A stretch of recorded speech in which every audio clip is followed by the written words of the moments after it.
Hi and welcome back to the Schools and Academies show with Teachers Talk Radio in Birmingham. Delighted now for a little interview about Ofsted, and I'm going to let my guest introduce himself. Hi there, my name's Chris Russell. I'm the National Director for Education for Ofsted. Big job. It is a big job, but it's an excellent job, one I enjoy very much. So let's start with sort of your talk today, and maybe you could just give us in 30 seconds sort of a breakdown of anything new or sort of interesting that you've shared today that you think people in the teaching community might like to know. Yeah, I mean, my talk was really split into two halves. One was looking back over the last 14 months because we went back to routine inspection 14 months ago. So it was to reflect on some of those things, some of our inspection outcomes, some of the things that we were finding, some of the impact of COVID that we were seeing in inspection. I think the thing that I'd want to stress more than anything is actually if we look at inspection outcomes over that period, they were very similar to the inspections that we were getting, the outcomes we were getting before COVID.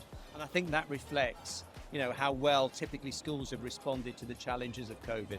The second part was a look forward really and a look at our strategy and some of the big areas of work that are coming up for us over the next few months and years. Do you think that with the new framework, in terms of grading is more reliable than the previous framework? Yeah, I mean, we think it's a better framework generally. We've also worked, it's obviously really important that our inspection judgments are reliable, so we've worked very hard on that. We did a huge amount of work and when we were developing the framework to work with the sector, to pilot, to engage, to test it out. So we were very confident when we introduced the inspection framework, but we actually worked really hard on training as well. We've increased the quality and the amount of training that we do with inspectors, because I think the key to reliability is working closely with all inspectors, is training them carefully and ensuring that we've got that monitoring and quality assurance in place. There are many out there, particularly if you think of David Blunkett's recent report and lots of other things that have come about where sort of the stripping down of Ofsted as sort of, or even the abolition from some unions has been on the agenda. Do you think that Ofsted is too big? No, I mean, I don't, and I think there are advantages. I mean, for quite a few years now, we have covered the whole range of remits. And I think over that time, while of course we have specialists who are working in their areas, we can really see the benefits of people working together across those different remit areas, which you wouldn't have if each of those remits was successful. So no, I don't think it's too big. There's been a lot of the sort of talk, if you like, on sort of social media around Ofsted, the new framework, focus on curriculum. Many people have said this is a positive thing. However, there are those who have also said that I guess it has led to, if you like, some of that same sort of tick box nature stuff that may be lethal mutations of things. I mean, do you think that it's Ofsted's responsibility or school leaders' responsibility to stop those lethal mutations or to halt those lethal mutations, or do you think it's both? Yeah, I mean, I think the inspection framework and the way that we operate it, that certainly isn't about tick box, and it's certainly not about looking for tick box. It is about that school and how things manifest in that school.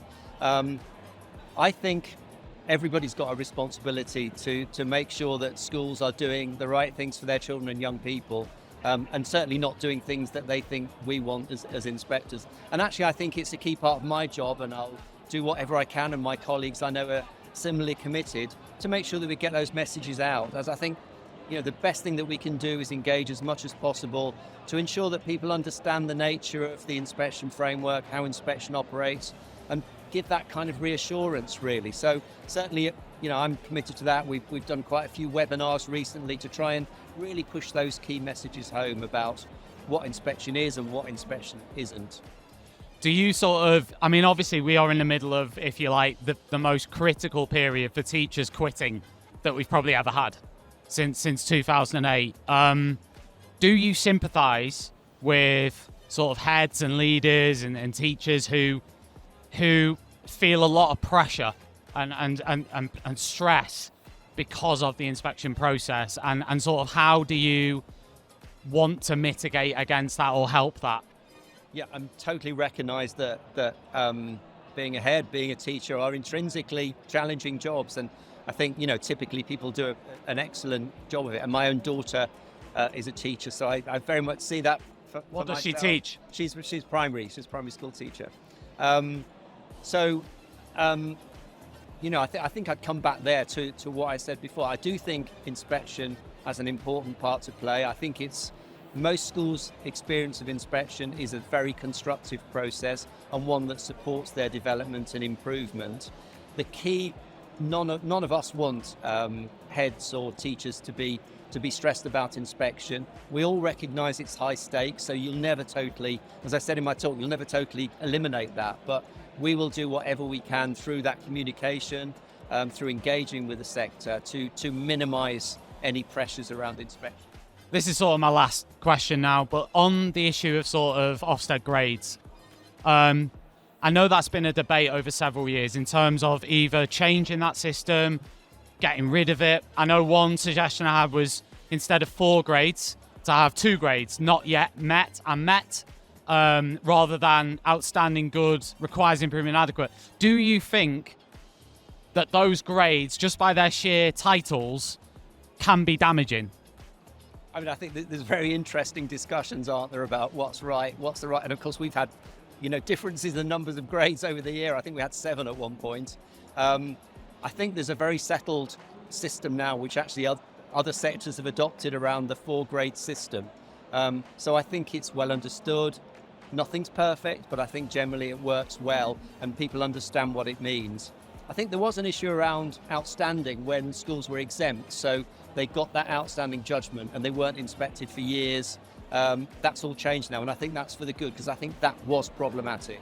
I think what's important is there's a regular refresh on those grades so that they are up to date. People, they can change, and people.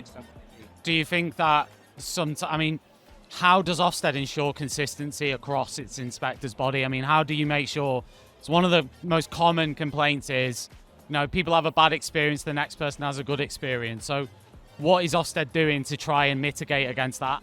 Yeah, I mean, this is clearly a really important area for us, particularly because we have our own HMI who work for us all the time, but then we have a huge body of Ofsted inspectors, the vast majority of whom come from the sector, and we think that's great. That has all sorts of advantages both ways. But of course, it does mean we have to work hard to make sure that we've got the consistency. I think the thing that made the most difference there was when we took on the inspectors to work directly with us, those contracted OI inspectors, a number of years ago. And that means we have a very direct relationship. But the other important things, we've really worked hard at training, really getting training right, because that's the biggest thing I think we can do in terms of ensuring consistency. And within regions, the HMI, the employed inspectors work very closely with OI, so we have mechanisms there to make sure that we're checking things carefully to make sure that we've got that consistency, because it's absolutely vital. I agree. Thanks so much for your time today. Thanks for coming over. Cheers.